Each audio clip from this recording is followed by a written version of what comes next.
ბატონ ლევან, დავიწყოთ ტარიფის ელექტროენერგიის ტარიფის გაძვირება და წისქვილ კომბინატები, რომლებიც ძირითადად დამოკიდებულია ელექტრომატარებლებზე. შესაბამისად, რას ფიქრობთ, როგორ შეიძლება ეს აისახოს საბოლოო პროდუქტზე? კი ბატონო, ელექტროენერგია ძირითადად ჩვენი მოხმარებისაა, ანუ წისქვილ კომბინატები მოიხმარენ ელექტროენერგიას, შესაბამისად, თავისთავად ცხადია, ეს ასახავს პოვებს თვითონ წისქვილ კომბინატებზე და პროდუქციის საბოლოო კალკულაციაზე.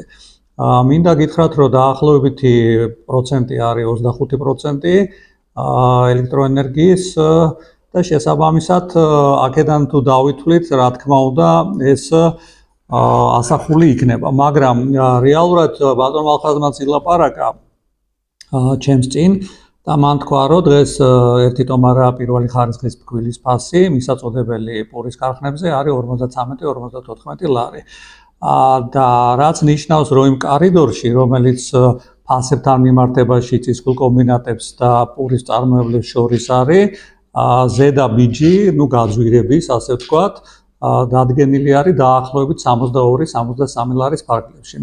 თუ შევხედავთ 53-54 დაახლოებით 9-10 ლარით ნაკლები არის და შესაბამისად მიუხედავად იმისა, რომ თავისთავად ცხადია ეს აისახება კალკულაციაში, ეს სავარაუდოდ იქნება არაუმეტეს 1 ლარისა და ისიც სავარაუდოდ, ამ წუთას ეს არ იქნება, იმიტომ რომ გარკვეულწილად მარაგები არის, გამოშვებული პროდუქცია დევს და მიწოდებულია აგრეთვე პურის ქარხნებში. ეს 1 ლარი რომ დავაკონკრეტოთ რაზე? 1 ლარი რა? ტომარაზე.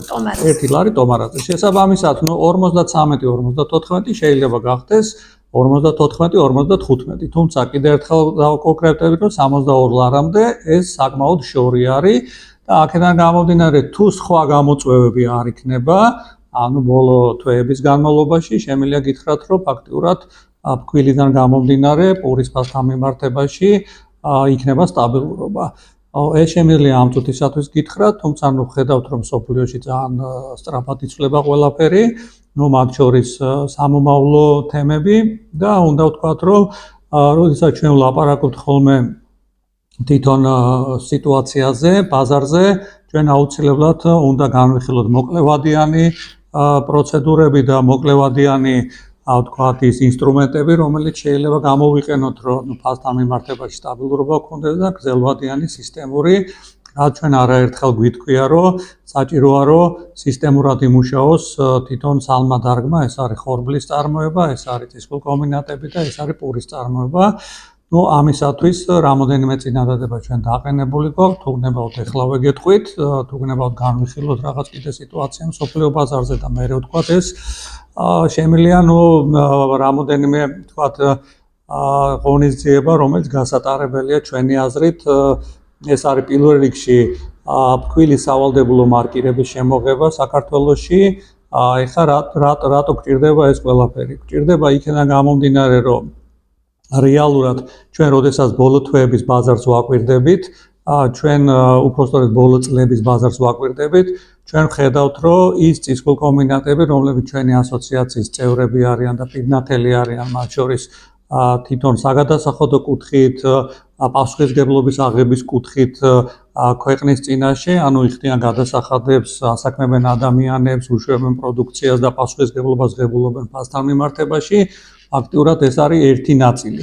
მეორე ნაწილი არის და რაც სახელმწიფომაც აღიარა რამოდენიმე თვის წინ, რამოდენიმე წლის წინ მიმდინარეობს ამაზე ლაპარაკი, რომ არის წისქვილ კომბინატები, რომლებიც სეზონურად მუშაობენ და მოქცეული არ არიან მთლიანობაში იმ ბრუნვაში, რომელიც კონკურენციის სწორ პირობებს ქმნის ბაზარზე. აქედან გამომდინარე, ჩვენთვის მნიშვნელოვანია, რომ ბაზარზე იყოს სწორი კონკურენციის პირობები და ყველა მოექცეს რეალურ ბრუნვაში და ეს იყოს, თქვათ, რეალურად გახსნილი ბაზარი. იმიტომ რომ ჩვენ წინაზეც არაერთხელ აღვნიშნეთ, რომ დაანონსეს თვითონ ქართულმა ფერმერებმა, რომ შარშან მოწეული იყო 200,000 ტონა ხორბალი, ჩვენ წისქვილ კომბინატებმა, ასოციაციის წევრებმა მივიღეთ მხოლოდ 30,000 ტონა ხორბალი. დანარჩენი თავისთავად ცხადა იქ იყო სასურსათოც, არასასურსათოც, მაგრამ ნუ ნახევარი მაინც ვივარაუდოთ, რომ სასურსათო იყო, დანარჩენის ბრუნვა ფაქტიურად მთლიანობაში ჩვენ ეს ინფორმაცია შეიძლება ბოლომდე არ გვაქვს, იმიტომ რომ სახელმწიფოს ინფორმაცია და თვითონ ღია არ არის, მაგრამ ჩვენი ვარაუდი და ბაზარზე იმ აღქმით რაც ხდება, ბრუნვაში ფაქტიურად არ გამოისახა დანარჩენი რაოდენობა.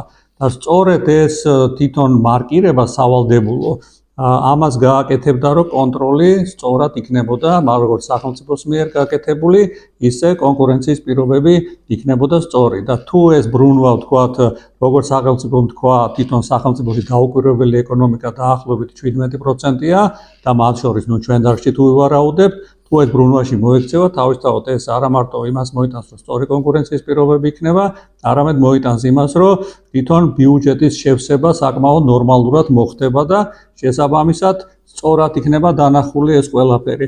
ეხლა ნუ შემიძლია ძალიან მოკლედ ავხსნა, რომ აი როგორ ხდება ეს მარკირების თემა.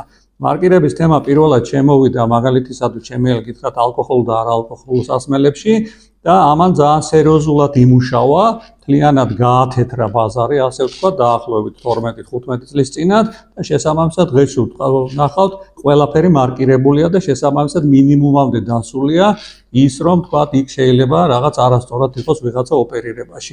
აქედან გამომდინარე, ჩვენ შეგვიძლია ვივარაუდოთ, რომ იმ შემთხვევაში თუ მარკირება შემოვა და ეს საკმაოდ მარტივია, უფრო მარტივი ვთქვათ, ჩვენთან ვიდრე ვთქვათ ეს ალკოჰოლურ სასმელებში, იმიტომ რომ ეს ხდება ეგრეთ წოდებული ჩასტროჭკვით, ეს ტომარა როდესაც ჩამოდის, იქ კეთება თვითონ ძაფით ეგრეთ წოდებული სტროჭკა, სადაც ეს მარკა, რომელიც აცრე აღრიცხვის არის და თვითონ ჩადის ამ სტროჭკაში და შესაბამისად, როდესაც ეს პურის ქარხნებს მიეწოდება, ან საცხობებს, ან მომხმარებლებს, გახსნის დროს ეს იხევა, ასე ვთქვათ, და შესაბამისად მეორეჯერ გამოყენება მისით შეუძლებელია.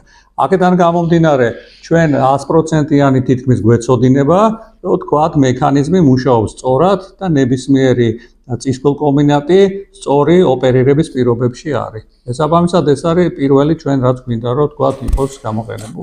მსოფლიოში შექმნილი სიტუაციიდან გამომდინარე, გკითხავთ, აი ხორბლის მიწოდების თემასთან და ასევე ფასებზე ხო არის იქონიებს გავლენას ის რავითარებაც არის დღეს მსოფლიოში. კი ბატონო, ნუ ეკა მე გითხარით, რომ ამ წუთისათვის მსოფლიოში საკმაოდ რთული მდგომარეობა სხვადასხვა კუთხით და თუ ჩვენ ჩავხედავთ რა მონაწილეობს თვითონ ყველა პროდუქციაში და მათ შორის ჩვენ პროდუქციაში, ნუ ერთ-ერთი წამყვანი თვითონ ნედლეულთან ერთად არის საწვავი.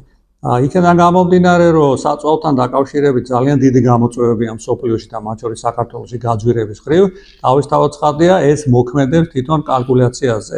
იმიტომ რომ გარდა იმისა, რომ საწვავი მონაწილეობს თვითონ ლოჯისტიკაში და ტრანსპორტირებაში და გადალაგება მოხდა ლოჯისტიკის მთლიანად მსოფლიოში და მათ შორის რეგიონალურად ჩვენთან და გაძვირდა ტრანსპორტირება, მეორე არის უკვე შიდა ტრანსპორტირება, როდესაც მიწოდება ხდება მაგალითისათვის წისქვილ კომბინატიდან პურის ქარხანაში და ეს შიდა ლოჯისტიკასთან თემაშიც არის მიმული. აქედან გამომდინარე ეს მნიშვნელოვანია და მეორე ძალიან მნიშვნელოვანია უკვე თვითონ ხორბლის ფაზზე, რამაც შეიძლება იმოქმედებს, ეს არის თვითონ სასუქი.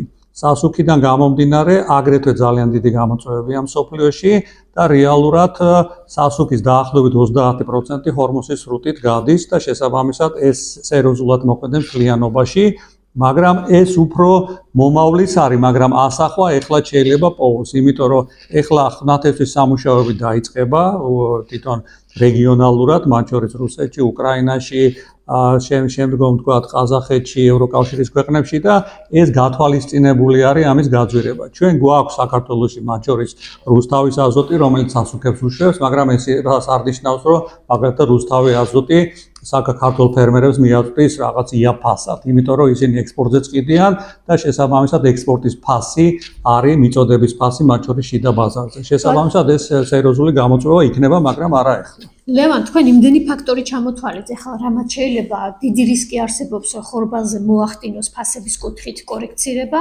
ბუნებრივია ეს როგორ გავლენას მოახდენს საბოლოო პროდუქტზე. კი ბატონო, ნახეთ, მე ჩამოთვალე ის რისკები, რომელიც სოფლიოში არსებობს და ეს აღიარებულია უკვე სოფლიოში, ანალიტიკოსები ამაზე წერენ და სოფლიო ამისათვის ემზადება და ჩვენთვის მნიშვნელოვანია ფიზიკურად ჩვენთან არსებობა ხორბლის უკვე და არა ფასის, მაგრამ ამ წუთის კიდევ ერთხელ გეუბნები, ფასთან მიმართებაში ამ წუთას გამოწვევები არ არის.